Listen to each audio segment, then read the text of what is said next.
Bank is proud to be a supporter of the Great New England Airshow. C5 Galaxy, lights on, landing gear extended, wing flaps down. Looks like he's going to be setting up for a full stop landing. But no, this is going to be a slow speed pass. This would be the speed that they would be approaching the runway for landing if they were going to be setting up for a landing.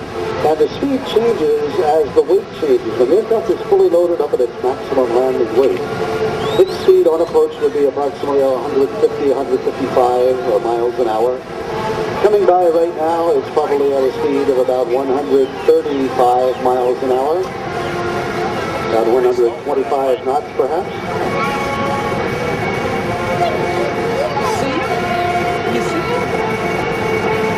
That's 28 wheels hanging down underneath that aircraft. And there you get a look at not only the wing flaps down the trailing edge, but you see that the leading edge of the wing is bent down with leading edge flaps.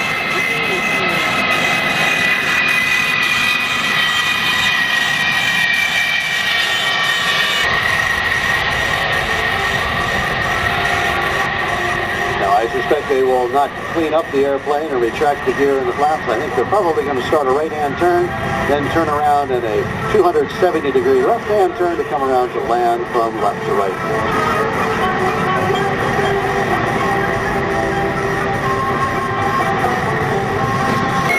A little bit of a left turn here, so now you get a good chance to look at the bottom of that airplane with all that stuff hanging out.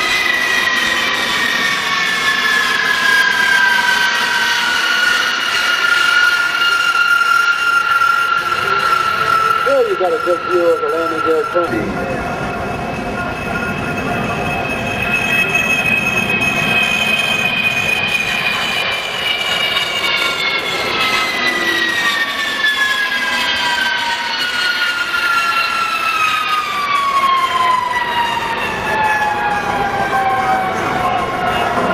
Chicopee Savings Bank is proud to be a supporter of the Great New England Airshow.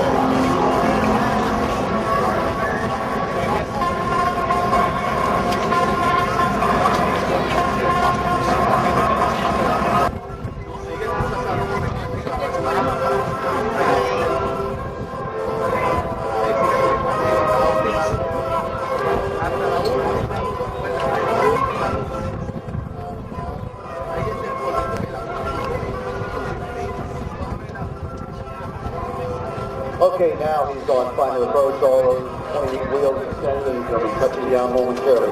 After the landing, you may see some blue smoke come up from the tires as soon as they touch down. That's because those tires are currently going 0 speed, and in just a moment they're going to be going 150 miles an hour, maybe about 135 miles an hour.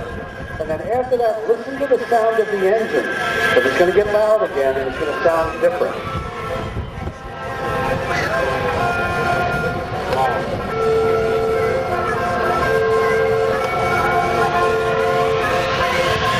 The change in sound, and you notice that the engines look slightly differently?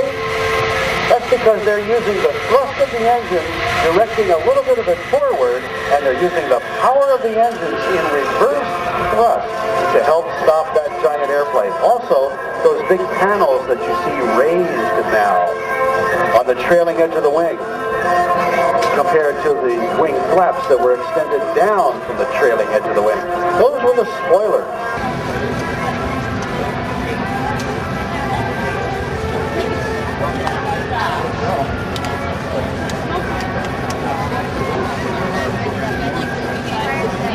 Put this right in the bag.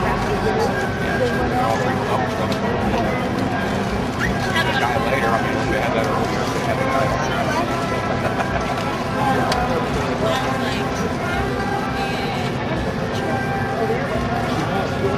Okay, folks, this is our C5 returning to the departure. The triple engine Shockwave jet truck coming down in front of you right now, the black support vehicle. Driven by the crew chief, Tony Hoyle. And at the controls of the Shockwave is Kent Shockwave.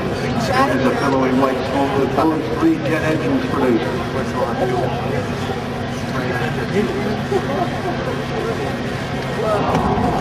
Oh my, look at the flames as they light up the white smoke. Those afterburners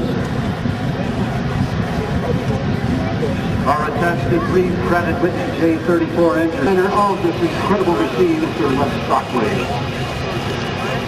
And with those afterburners attached, he injects raw fuel into the jet exhaust and ignites it to produce a 50% gain in thrust.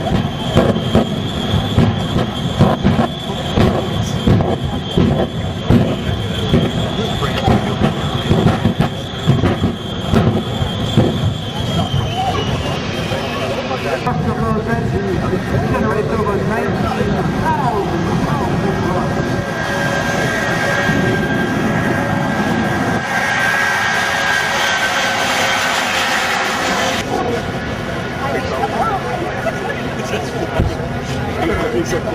Shockwave. And being proudly driven by his son, Ken Shockwave. From Baxter in Kansas. Married to 2 sons. Has 20 years of experience in driving jet vehicles with his father left. Ken is the first person to be licensed by the National Hot Rod Association to drive a multi-engine jet-powered vehicle. That goes all the way back in June of seconds to go over 300 miles an hour.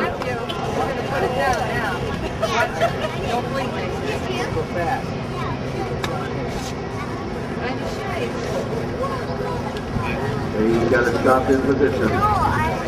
Testing the afterburners.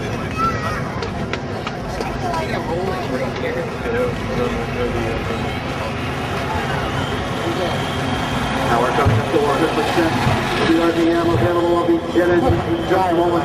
He'll ignite 3 full afterburners and off he goes!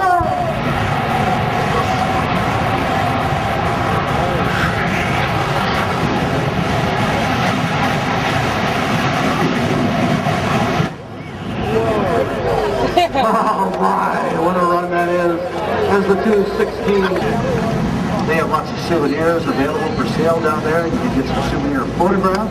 Well, here he's following up, but I don't think he has enough runway there, does he? Oh, he's going to make it. Just stand by 1 second. Watch him. Well, even though this aircraft is powered by 4 Pratt & Whitney F-117 engines, he's going to take over 40,000 pounds of thrust. I don't know if he can get off the ground in time. Here he goes. I bet he'll pull up any second here, and he's going to pull it up nose high. Here he goes. Wow, look at that takeoff. Hey, impressive. Now, this aircraft is powered by the same engine commonly found on the Boeing 757 airliner. Commander pilot full power today. He's Master Sergeant Steve Kelly from Charleston, South Carolina. That's your normal crew. We also have an additional loadmaster, Master Sergeant Mike Angeles from Amherst, Massachusetts, with over 7,000 hours. Now, ladies and gentlemen, approaching from your right, the C-17 as he comes by for a high-speed pass at over 300 knots.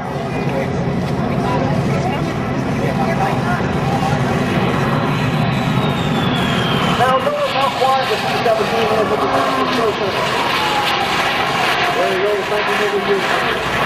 This guard hit with the Roadmaster a tactical advantage when flying low and fast over hostile territory. As you can guess, it kind of makes it difficult for the enemy to lock in and fire shoulder-fired missiles. Now, ladies and gentlemen, look to your left as the aircraft approaches for his second pass. You'll notice that he's kind of configured for landing right now. The slats are extended, the landing lights are on, he's got full flaps, his landing gear lowered. Now he's adding full power to keep this aircraft in the air, and he's only flying about 100 knots, which is very slow speed. And if you look very closely behind the wing, you'll see our loadmaster, Master Sergeant Steve Kelly, standing in the door. Now he can't see you, but he sure can see you wave, so wave at him good. I hope he hangs on tight.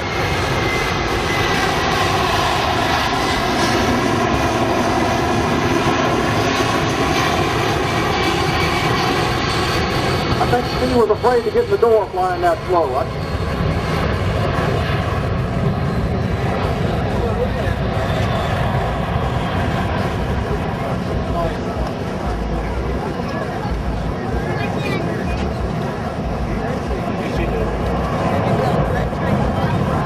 Now the aircraft will bank back around and come back around for a 360-degree tight turn.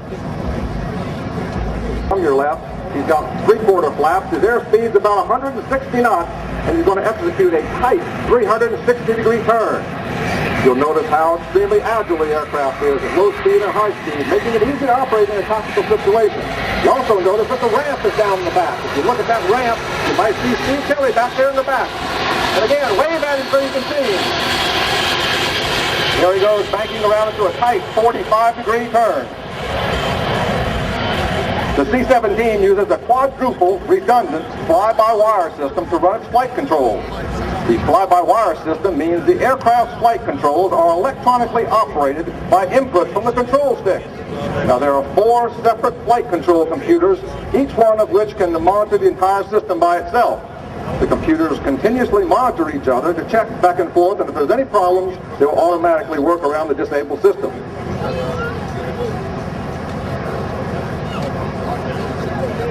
Here he comes back around, completing a 360-degree turn. This aircraft is extremely agile. There we go, staying out 1,500 feet from the cloud line, just for safety purposes. Ladies and gentlemen, you notice the yellow, his airspeed is only about 95 knots. Now watch, he's taking up an awful lot of runway already. I hope to hurry up and land. Hurry up and land that thing. He's taking up an awful lot of runway. Oh, but just watch him, Charlie. Just watch him here. He's going to stop that thing pretty short. I think he's stopped right past the Thunderbird. Good God, there he is, touching down. Full reverse thrust. Wow, look at that puppy stop.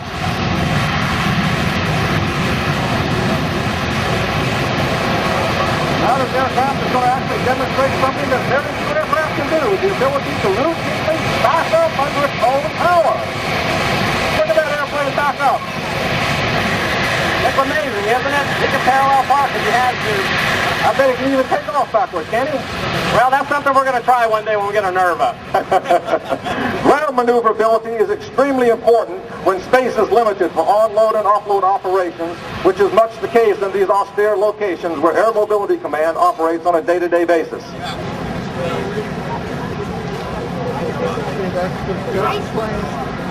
Look at that aircraft back up and parallel park.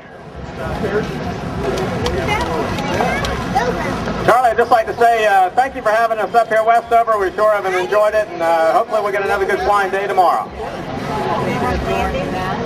Ladies and gentlemen, all the maneuvers you have seen here today are representative of those flown by our 3,200 Sky Raiders. Now take a look as he comes by from left to right once again.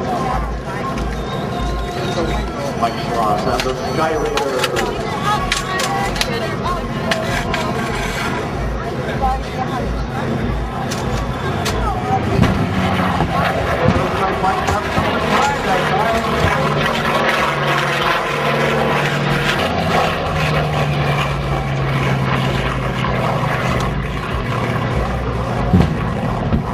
Big explosion outside. Into the jet area. SPAD standing for single place PV. The airport's designation open. And on up along the area with years in the war in Algeria. It spent some time. The coast area is Francais in Madagascar. Later used in the war against Libya in 1984. Owned by French pilots for government of Chad.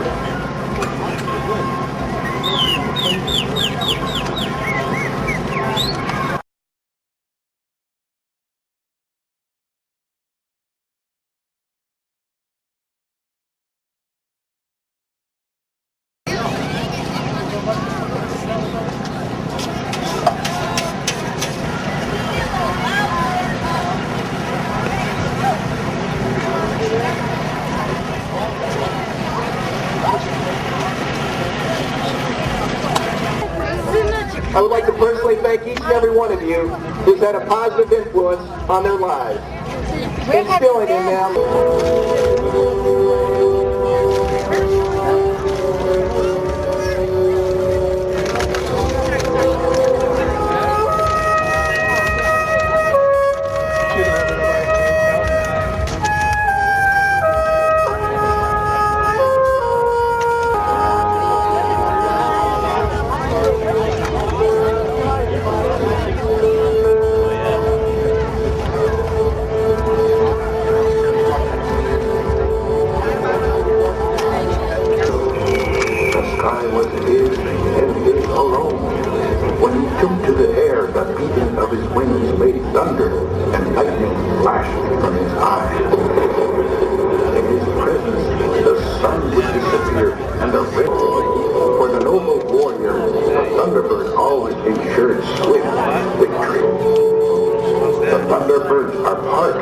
of this great spirit.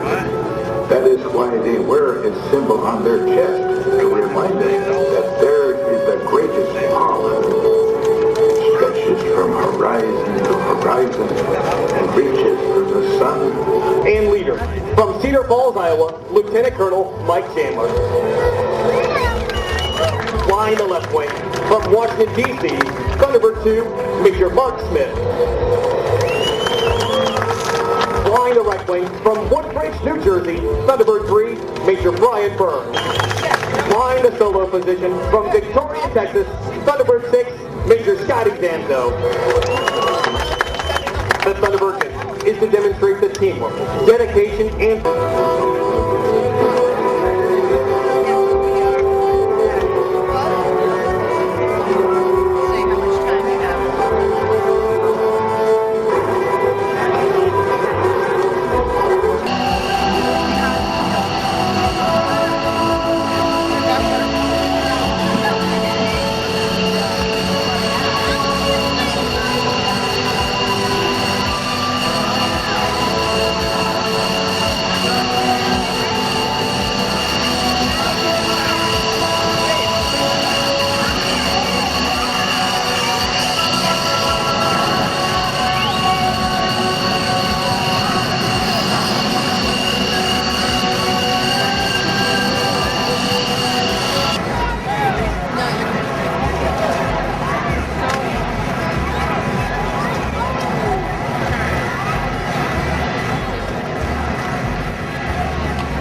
take the formation right in front of you.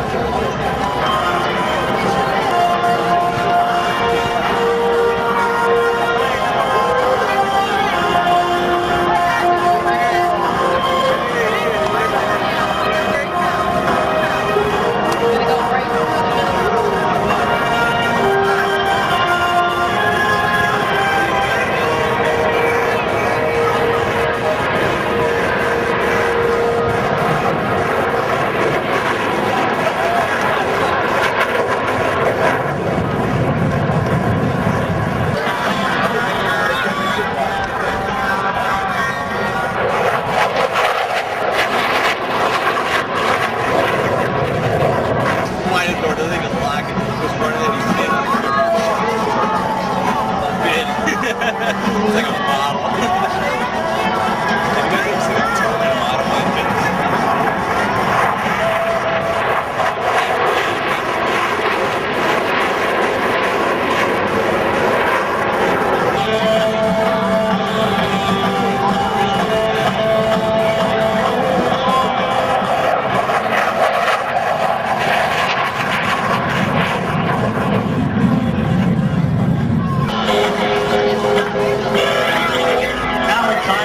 Performance from the diamond.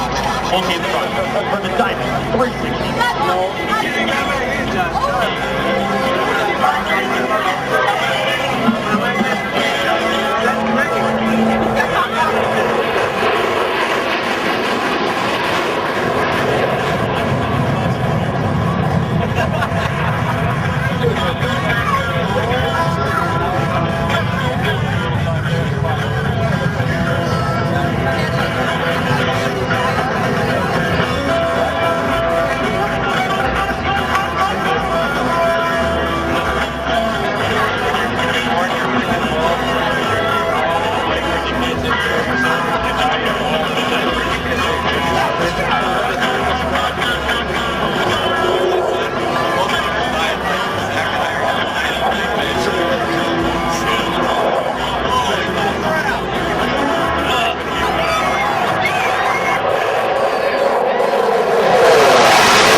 Around the globe. Ladies and gentlemen, your $2,000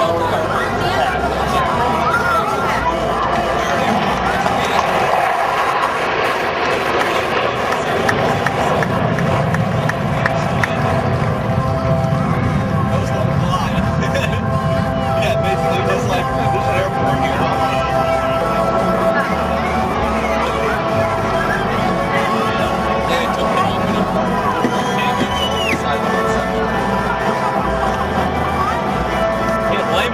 He was sitting in the back seat.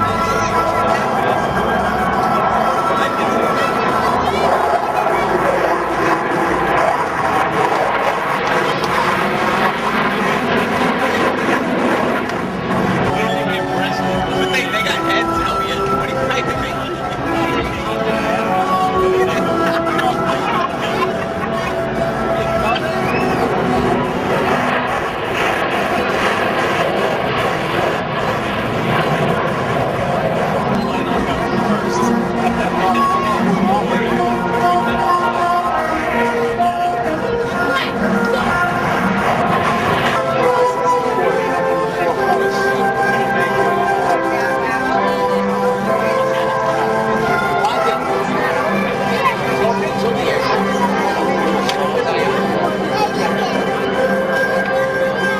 The opportunities you could have as a member of today's United States Air Force.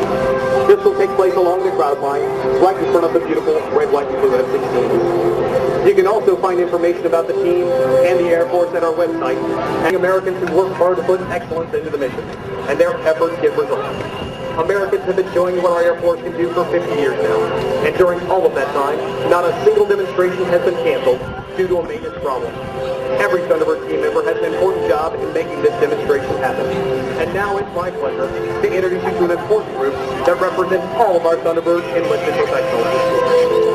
In the Thunderbird 3, from Colorado Springs, Colorado, Staff Sergeant Joe Turner. Assistant Crew Chief, Thunderbird 3, from Honolulu.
F-16 engines have shut down, the Thunderbirds mark completion of today's aerial demonstration, the 41st for the team's 2004 season. We're pleased to have been with you today to fly for you and show you the quality in action and pride and performance that are very much a part of today's United States Air Force.